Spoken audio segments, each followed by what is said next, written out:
Welcome to my latest 2023 NFL preview video. Today I am breaking down the Baltimore Ravens, and here's how my preview videos work. I start off with 3 things I like about the Ravens, followed by 3 things I don't like. Then I go over to yearly win total odds, break down the schedule, and at the very end, I give you my betting recommendation on the Baltimore Ravens. Let's kick this off with the first thing I like about the Ravens. The first thing I like about the Ravens is that they got Lamar Jackson signed. I'm going to be honest, I wasn't sure this would happen. You can debate how good Lamar Jackson is, but you can't debate the Ravens are much better with LJ than without him. As the starting quarterback, the Ravens are 45-16 with Lamar Jackson, 8-13 without him. The second thing I like about the Ravens are the offensive upgrades in 2023. First, Baltimore makes a big splash with OBJ, but then they turn around and use their first round draft pick on Zay Flowers. Then the Ravens quietly also acquired Nelson Aguilar and former first round picks Laquan Treadwell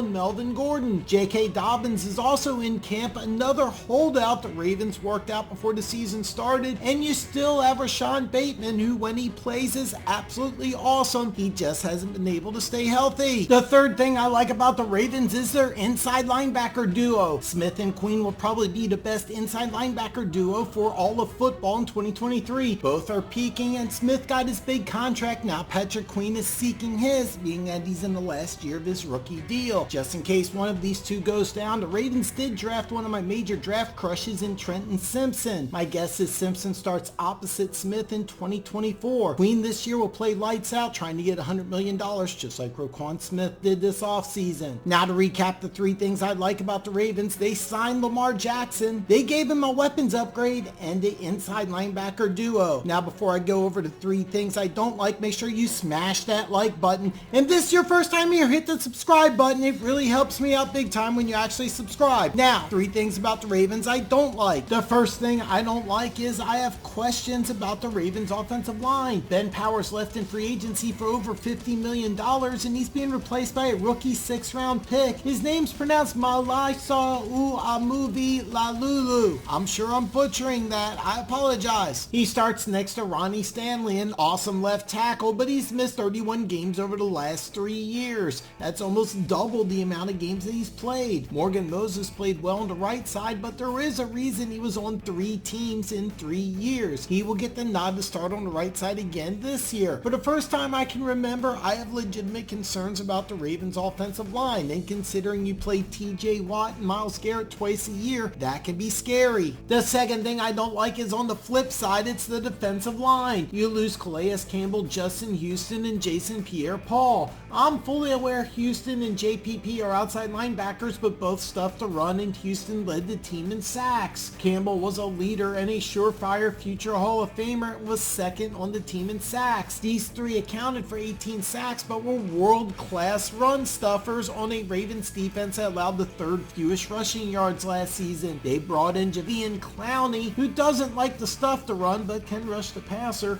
Michael Carter was injured almost all of last year, and Titus Bowser, who is currently not practicing but expected to play week 1. There will be a drop-off on the defensive line. Then the 3 players I mentioned, Clowney, Carter, and Bowser, have never been able to stay healthy. The final thing I don't like about the Ravens is their corner situation. Marcus Peters played for the Ravens last year. Rock Ya-Sin played for the Raiders. This year they switched teams. The Ravens lose out on this trade. Don't get me wrong, I loved Rock Ya-Sin coming out of Temple, but he simply hasn't panned out. Maybe this will work out being on a new team, but Peters was a solid starter in the Ravens secondary. Now you have a question mark. The other cornerback spot could be newly signed Ronald Darby or Arthur Mallett, but here's the deal. You have a great number 1 guy in Marlon Humphrey.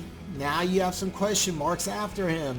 This could be a problem since the team that's been winning the North the last 2 years has 3 really good wide receivers. To recap the 3 things I don't like about the Ravens: questions on their offensive line, the defensive line turnover, and questions with the corners. Now let's go over to yearly win total odds. I've seen 9.5 and 10.5 wins. If you don't know what I'm talking about, check out my yearly win total odds tutorial video listed here. Now let's go over the schedule first and see what direction I'm leaning towards. The Ravens schedule starts off nicely. As I am making this video, it's highly unlikely Joe Burrow is going to play week 2 versus the Ravens, so I'd be shocked if the Ravens did and start the season 3-0. Weeks 4 and 5 are divisional road games, and that's always better early than late. Then you get a London game versus the Titans after you come home. 4 out of the Ravens' next 5 games are at home, with Arizona being the only road game. Week 11 is a home Thursday game against the Bengals, so you get a couple extra days rest advantage before you play the Chargers in LA. I love the late season bye, and after the bye you host the Rams. Now the Rams will play Cleveland week 13 while you're on a bye, so you get another rest advantage. The final 4 games of the schedule are probably the toughest. 2 very difficult road games before you end the season hosting Miami and Pittsburgh. Bottom line with this schedule, I'm really looking at a 12-win team. And yes, 12 is a huge number, but it's definitely doable with this schedule. So my betting recommendation would be over 10.5 wins,